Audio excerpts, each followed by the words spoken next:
Welcome to the CIMA or CGMA Management Case Study.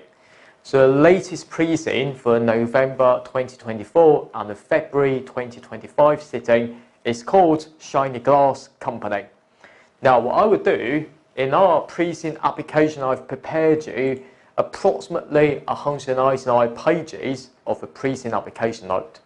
Now instead of walking through the preseen, treating it like a story, I'm sure that you can find lots of similar resources over the internet. What I would do is I like to treat this company and the preseen like the real exam.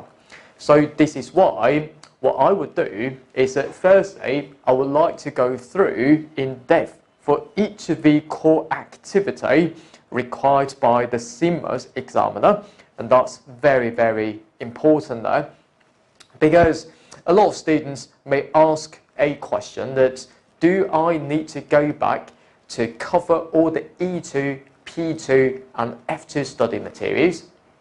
My answer for that is absolutely no, because the current examining team of the MCS would set exam questions based on the core activity A, B, C, D, and E, from the CIMA MCS syllabus.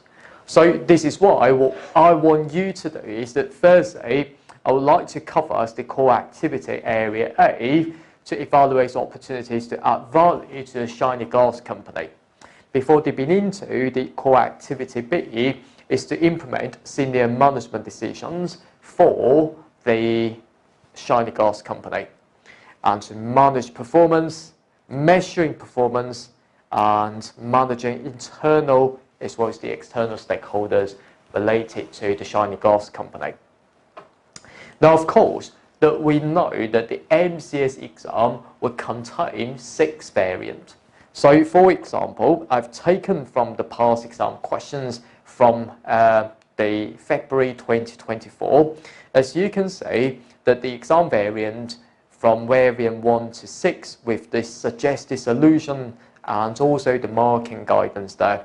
So for example, if I click on the variance number 1, as you can see there, for example, we've got 4 questions, okay?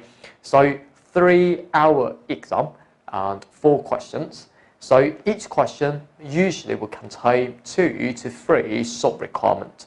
So what you need to do is to write enough points to pass these questions. And of course, in our course, I will be taking you through to the key exam technique and the knowledge from the syllabus, and to make sure that you analyze the Shinyglas company. You're treating the preseen case, not the story, but is the exam-related case. Right. Now, if you go through the preseen materials, that we've got lots of things in there. Now, it's just to be a manufacturer about the double glazing product.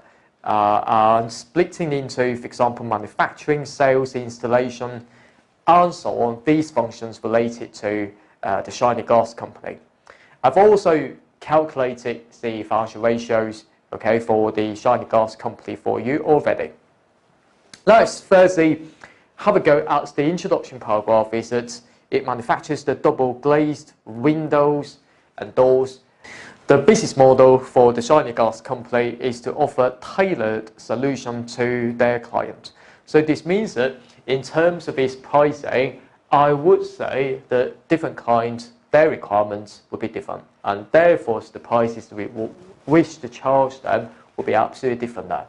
But currently within the Shinyglas company, we only got an online sales diary system, and that would be too basic, to be perfectly honest. So from my perspective, there are lots of possible areas that may come up. We'll see in a second.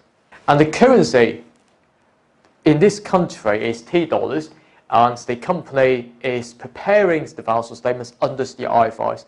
And of course, later on, when we dip into the IFRS section, I will take you through to each of the IFRS, for example, the IFRS 15 and 16, and so on, and apply to the Shinyglas company in depth.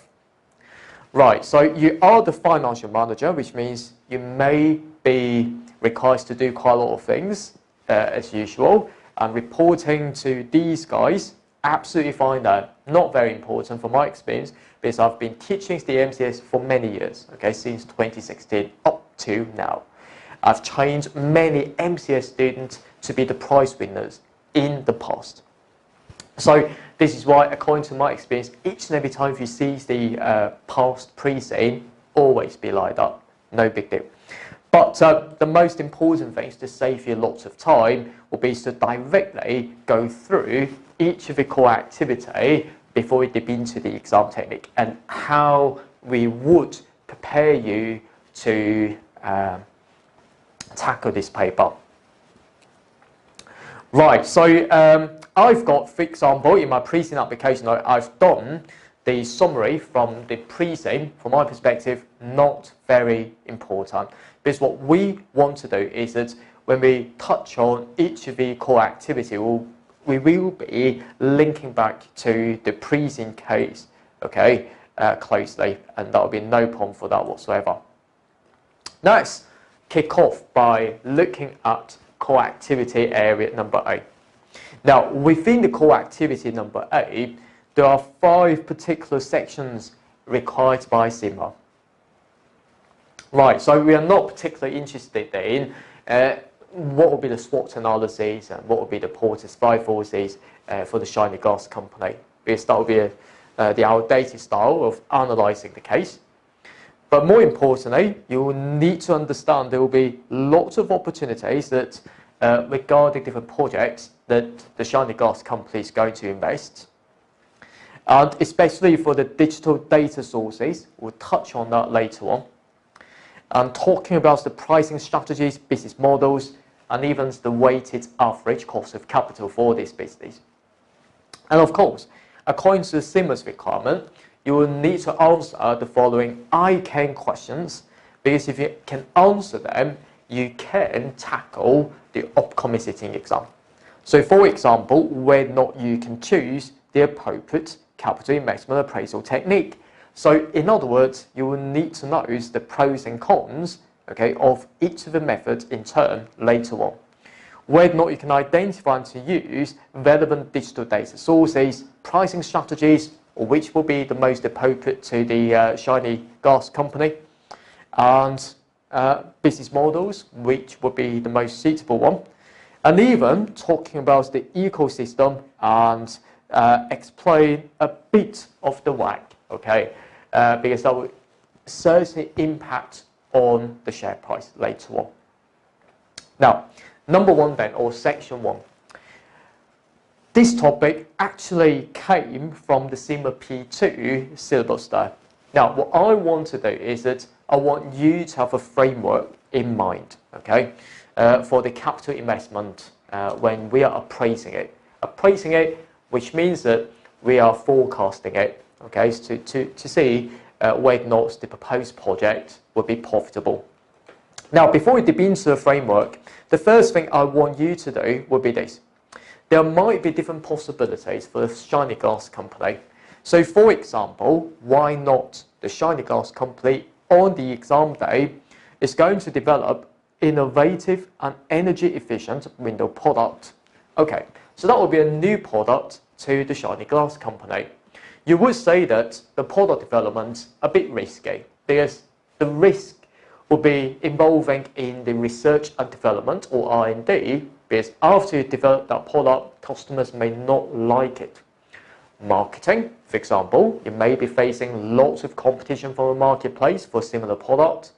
You may be saying that these innovative and energy efficient window product, you may later on to standardize the research and development and design work. So this is what I mean by you will try to set the standard price for that. Maybe you may find similar products in the marketplace competing with you and to wipe out and to reduce your margin. So these are sort of issues they need to watch out for. But how about for geographical expansion? So for example, they expand into the new market. So for example, because we've got a clue from the preseen that the construction sectors is growing, and of course, they may be one of our large clients that we wish to deal with. But if that's the case, then when dealing with the businesses, which means switching from the B2C model to the B2B model, and certainly this will increase the receivables days that we need to manage our working capital more closely. But one thing I want to touch on is that in this industry, by calculating the working capital cycle is negative, because I'd like to take it back, okay, to my preseen summary. Firstly, as we can see that in our preseen summary, we've got the financial statements there, and I've calculated the cash cycle by taking the receivables days plus inventory days and to subtract payables days. If the cash cycle is positive, this means that during that period, because we've invested our money into operating cycle, we haven't collected money from the customers yet. So during that positive days, we'll need to think about whether or not we've got enough money to finance that gap. Okay. However, in this industry, it seems to me it's negative. So which means that we have received money in advance, and this will be particularly good there. So why not to think about to expand the business later on by offering more credits to customers, and that will be absolutely fine. That it will not hurt your liquidity position that too much. Okay. Now comparing with a competitor, we can see that their cash cycle would be negative as well. So it seems to me that will be a characteristic in this particular industry. We always get cash in advance, and that will be good there. So this leaves us to quite lots of opportunities later on when we are thinking about this, because you can always bring that into your answer by saying that, okay, whether or not the proposed project will hurt your liquidity. Probably the answer is no. The reason is we can look at the cash cycles to be negative there. Now, another one would be to improve the efficiency. Okay, for example, using the technological upgrades, okay, to optimize the process, or even to improve your supply chain, and even to transform into a digital project and thinking about the sustainability issues. Now, by whatever exam scenario, or we can call them as the unseen backgrounds that come into being on the exam day, that does not really matter, because the examining team will require you to understand firstly the framework of the investment appraisal into your mindset, and to give you later on the unseen material with the requirements and asking you, now let's deal with that. Let's have the framework in our mindset, because that's taken from the CIMA P2. Now, when you're appraising a particular investment means that you wish to spend your money out. You would need to understand the objective of that. So which means that is in the Shinyglas company that we are producing or providing the premium product. So we care very much about our reputation. So whether or not that particular proposed investment will meet with our current mission, okay, or current adjective, I would say. Okay, so current values, for example. Now, you will need to review the decision-making processes. So, for example, you will need to understand the risk and the stakeholders' interests, and particularly that whether or not you would maximize the shareholders' wealth. And then, most importantly, you will need to have the following techniques to forecast what will be the proposed return, okay, from this project. For example, you can use the NPV, which means that if it is more than zero, that the shareholders' wealth can be maximized or can be increased to a certain extent by doing this project. IRR, standing for, this would be the maximum costs of capital that you can suffer. So for example, if you wish to proceed with this project, you estimate that the IRR of the project may be like 15%, and that would be the IRR. So you can treat the IRR as the effective return per year. Now, if the IRR of this project is 15% to be estimated, and your current cost of obtaining finance from the bank, let's say is 9%, so if the IRR is higher than the current costs, we wish to proceed with this project.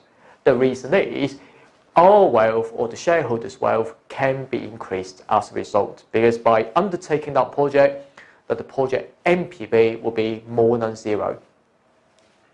We'll also need to consider the payback period, which means that the number of years that we can repay our initial investment back. And of course, when computing, analyzing the payback period, we always need to compare with our target. So for example, if our target payback period for any given project would be 10 years, but for this project is only for 2 years, of course, I would like to accept that project. And similar to the ROCE, or the return on capital employed, or sometimes you can see the term called ARR, accounting rate of return. So we need to compare with the target. I would say that if the target ROCE will be 30%, but this project only be, let's say, 10%. So if that's the case, then I will not accept that project. But the difference between the NPV and IRR and even the ROCE would be this. Now, these four will be based on cash flows, and this is based on accounting profit. You can say that to a certain extent, accounting profit can somehow to be manipulated by management, okay, in terms of its financial statement. But we'll still use the ROCE to compute the return per period, okay, the short term. Well, the reason behind it would be this. Because, for example, when we are considering the NPV calculation, we consider something called the relevant cash flows. Now, relevant cash flows will not include the sunk cost. And that will be a very, very important concept here. Because think about it in this way. This is the timeline. This is the point that we make our decision. All right then. Now, before making that decision, I would need to spend money into the research and development, let's say $300. Now, after making that decision to proceed with our project, we'll need to incur $200 additional costs. And that cost is what I mean by relevant to that particular project, and this should be included in the NPV calculation. However, how about the first $300? Well, our answer would be that because that we spend $300 away into performing the research and development phase, we're not particularly sure that whether or not the project can be further proceeded with after we spend the money away. So that $300 will be irrelevant to the decision point, because I have already spent that $300 before that decision point. I would say that $300 will be like the sunk cost. Now, this should not be included in the NPV analysis, but we can't say that, well, we only consider $200 related to that project, but considering our overall profitability, yes, that $300 of the expenditure would be included in the ROCE calculation though. So this is why we've got that there. And of course, the MIRR, modified internal rate of return, at this level, I want you to remember that's very similar to the IRR. So we need to compare the MIRR with our current costs of financing our project. If it is more than our current costs, proceeding with our project, and we will get the positive NPV as a result. However, the improvement of the MIRR over IRR will be that we change the assumption that the cash flows from the project will be reinvested at the company's cost of capital rather than at the IRR, so the MIRR will be more realistic than the IRR method though. Now, in the MCS exam, these techniques would just be given you the final result. You don't really have to calculate that on your own, but you will have to understand what each of the method means you will need to give a brief definition for that in your own words and saying possibly the pros and cons of each of the method in turn. Now, another type of questions that we'll see in a second, that the examining team may ask you that, okay, the Shinyglas company is going to proceed with a project, so for example, producing a new product, okay, so for example, the energy efficient windows and doors, okay, that would be a background information, and asking you, okay, so what would be the challenges, okay, if I were to appraise that project? Now, it's nothing to do with your preseen application at all, but it's all about knowledge. Now, what you need to think about is that when appraising any sort of investment project in this exam, you will need to consider these two areas, okay? Now, firstly, I mean, when we are talking about, for example, the challenges or the things that you need to bear that in mind, firstly, related to the project itself. Secondly, related to the overall profitability. And this is from my experience. Now, related to the project itself, for example, Shinyglas company is going to produce the energy efficient windows and doors. Right, the project lasting for a number of years, 5 years or 6 years, but not particularly sure. And you can add your thought related to that. So for example, perhaps per the social trend according to the PETSEL analysis or the PETS analysis, but you don't really have to quote any models in your answer, that our project may be lasting for only 3 years instead of 5, okay, because from the year 3 onwards, due to the dynamic changes in the industry, social trend, for example, the tastes may change, okay, from our customers. Secondly, we'll need to consider the relevant cash flows. I would say that some costs would not be included. And of course, we can think about any sort of inflation. These are the economic factors, okay, that can be factored into analysis. And finally, the appropriate discount rate. And this could be reflected as the weighted average cost of capital. However, if you wish to proceed with a new project, of course, we'll need to change that discount rate to incorporate further risks into it. Of course, we'll need to consider the overall profitability. Because related to the project itself, we are mainly considering the cash flows inside, which means that we exclude the depreciation expenses and the sunk costs. But considering the overall profitability, so for example, you may need significant decoration costs to build your factory to produce these energy efficient windows and doors. So this means that the depreciation expenses will need to consider that, okay, into it. At the same time, we will need to consider all these sunk costs, especially that from our preseen that we've got lots of training costs, okay, for our staff. And of course, these are sunk related to the company as a whole, but not related to a single project. So make sure that you always balance these two when considering the challenges inside. Now, of course, number 5 there, we will need to consider the capital rationing scenarios. Because from our preseen, although I told you that the cash cycle to be negative, and that's good for our liquidity, the downside is that when you look at the financial statements of our Shinyglas company's annual report, if you look at in the SFP, Statement of Financial Position, you can see the bank balance has actually decreased from 15.4 down to 14.3. So this means that we may have limited fund.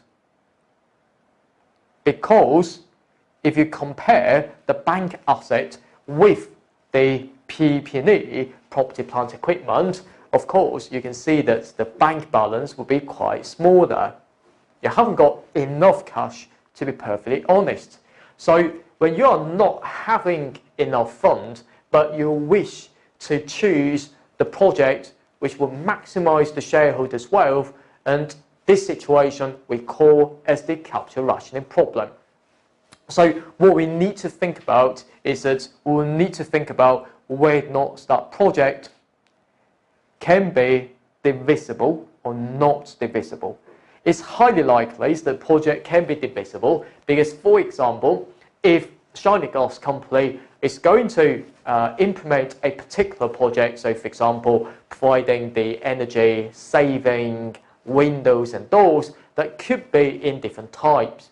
So for example, we can go through the type 1 of these windows but stop the type 2 windows project. It's absolutely fine that from my perspective, because this industry is not like building a bridge. So I would say the project most likely to be divisible. So in answering the capital rationing project or questions in the actual exam, you need to tell the examining team that firstly, whether or not the project is divisible, and secondly, possibly you will need to use the PI method, which means the profitability index.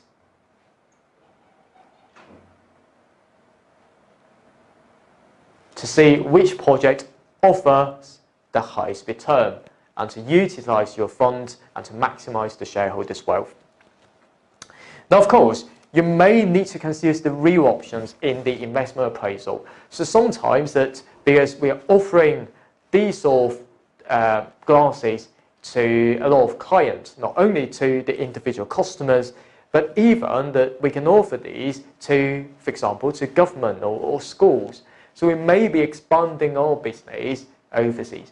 Now, if we bid for the project successfully, okay, on the exam day, but we are required to offer the product at a very competitive price, which may squeeze our profit, which means reducing our profit. So if that's the case, then whether or not we should proceed with that project?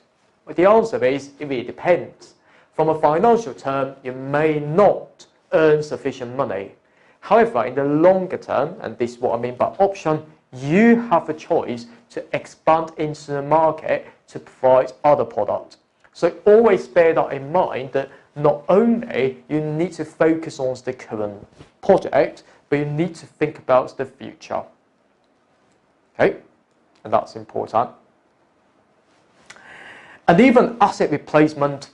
So during the project life, whether or not you should replace your machine, so you will need to compute what do I mean by equivalent annual costs. So for example, that you've got the asset 1, asset 2 there, and the total costs for each will be 100 and 200.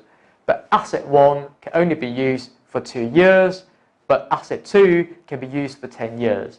So you will need to divide into the annuity factor at a particular discount rate for 2 and 10 years, so you can calculate something called the EAC, or the equivalent annual costs, and you will need to pick up the lower cost, okay, option for that. Yeah, you will need to consider the post-completion audit to see the whole process of appraising that project from start to end, and whether or not you've chosen the correct techniques and so on, and that's important there. You can read those narratives. From my perspective, not particularly important then. But more importantly, we'll need to get used to how the MCS examining team tend to test this topic in the past. Now, of course, in our videos going through the preseen application, so I will take you through to the past exam question. Later on, you will need to sit a mock exam, specifically tailoring to the Shinyglas company, and I will need to mark your answer, providing you with constructive feedback in detail and telling you what areas they can improve. Now, the first type of questions commonly seen for this topic in a past exam is that you are required to explain challenges in determining the NPV, particularly in quantifying future cash flows. Now, when you're answering this question and you say to me, well, Steve, right there, okay, I know the challenges, of determining that project, for example, for the project itself and the overall profitability. Yes, you can touch on that, absolutely fine there. So if I were you, there's a SWOT requirement for that, because one question would be like 45 minutes. And this clearly to be part of the requirement, as a SWOT requirement, let's say part A, that may be accounting for 60% or even 50% of the total time there. So possibly I would like to allocate 22 to 23 minutes to do this particular question. And from my experience, that when answering the MCS exam question, that usually I would highly recommend my students to write approximately 10 to 12 paragraphs. Okay, for each of the questions in turn. Now, I would say that when I plan the answer, it's very important in the MCS exam to plan your answer. Now, of course, I would like to write approximately, 5 to 6 paragraphs for that. Now, when I plan my answer, what I would do would be this. Suppose that this question is talking about the Shinyglas and introducing the energy efficient windows and doors. Right there. Okay, now I aim to write about 6 paragraphs for that. And what I would do is this. I will need to touch on, for example, the overall profitability by giving a point that saying that, okay, when considering the project using other methods, we did not consider the overall profitability. So therefore, the sunk costs depreciation, we may need to bring them in using the ROCE. I would say that this may be acting as my conclusion for this particular requirement.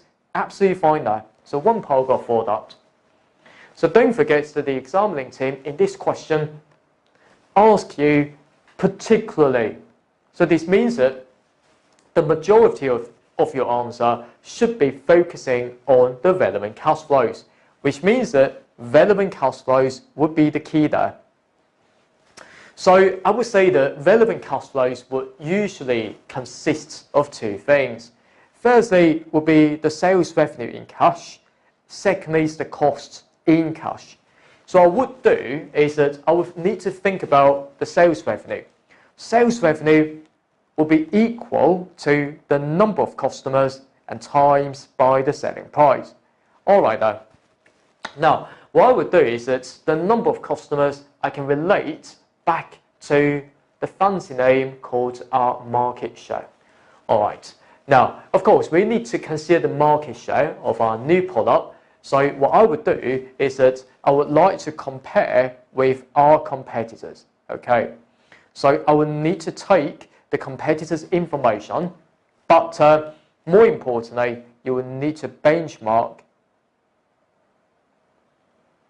the best competitor in this particular market. And how about the price? I mean, you can bring the clue from the preseen.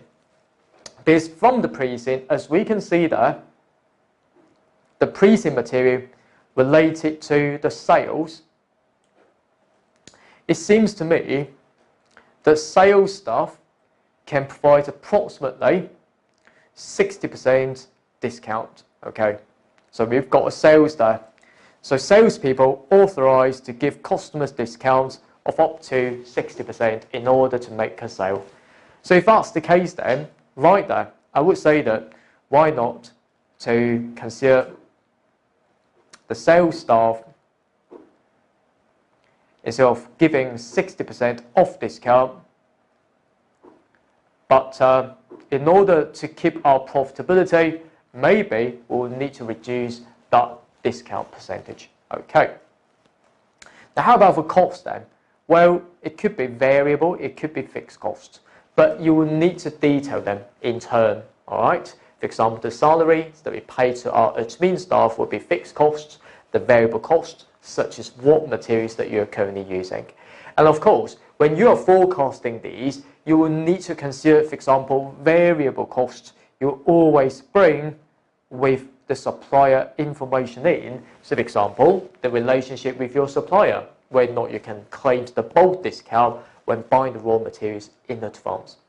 By looking at the fixed costs, you may be expecting the fixed costs subject to inflation increasing that over the years, but don't tell the examining team we try our best to cut the labour costs, because that could upset, for example, the labour union, which may be our important stakeholder. We need to consider that in our case.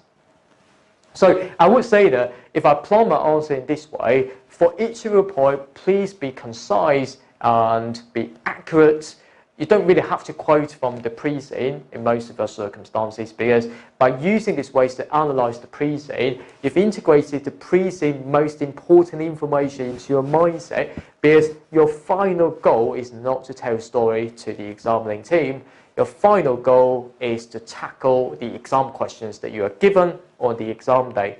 So each of the exam questions will be taken from a syllabus area, so make sure that you can tackle that with the correct framework, but with a bit of detail from the preseen, and that will be absolutely fine there. Now, the type 2 question that always seen in the MCS exam, because you will be sitting one of these 6 exams, okay, in the upcoming exam sitting. So don't simply guess what may come up, because 6 exam variants would nearly cover all the topics in the MCS syllabus. So make sure that you cover them in turn. Now, very commonly seen will be the capital rationing stuff, okay. As I said before, in this industry, the project's always very likely to be divisible, and therefore using profitability index, and you will need to tell the examining team how to calculate that. So usually we use the present value of the cash inflows of each of the project and divide this into the initial investment. It's like putting the initial investment in the denominator and to convert that into a present value, which means the profits of the business, by considering the time value of money effect. And we need to see if the PI, or the profitability index, for the project 1 is greater than project 2, so we will need to allocate a fund to project 1 first before the project 2. Another type of question in the MCS exam related to the investment appraisal is that discuss whether the completion of plans for the introduction of additional capacity as a real option in the investment appraisal. All right. Now, have you considered the real option? For example, the future part. For example, an option to invest additional fund and to expand our project, which means expanding our project so I can make more product, for example, those glasses, windows, and doors. I can sell to more customers in this market. So, of course, you need to tell the examining team that if the examining team wants you to understand real option, you will need to tell them what the concept of the real option is. The future choice to buy or sell something, and that's it. And then you will need to tell the examining team the potential revenue streams, but you will need to detail that. So, for example, when we are thinking about the second possibility to expand our business into another region, have you considered the real option in it? All right. Now, how would you expand your answer? Now, if I were you, I would like to say like this. Right, firstly, I will need to consider the possible revenue streams. For example, if subsequently the Shinyglas company decides to introduce upgraded product, so I can price the upgraded product at a higher price, so I can expand my customer base later on. So that's the example of the core option, which means the option to buy, an option that you would like to invest your money further into this particular project.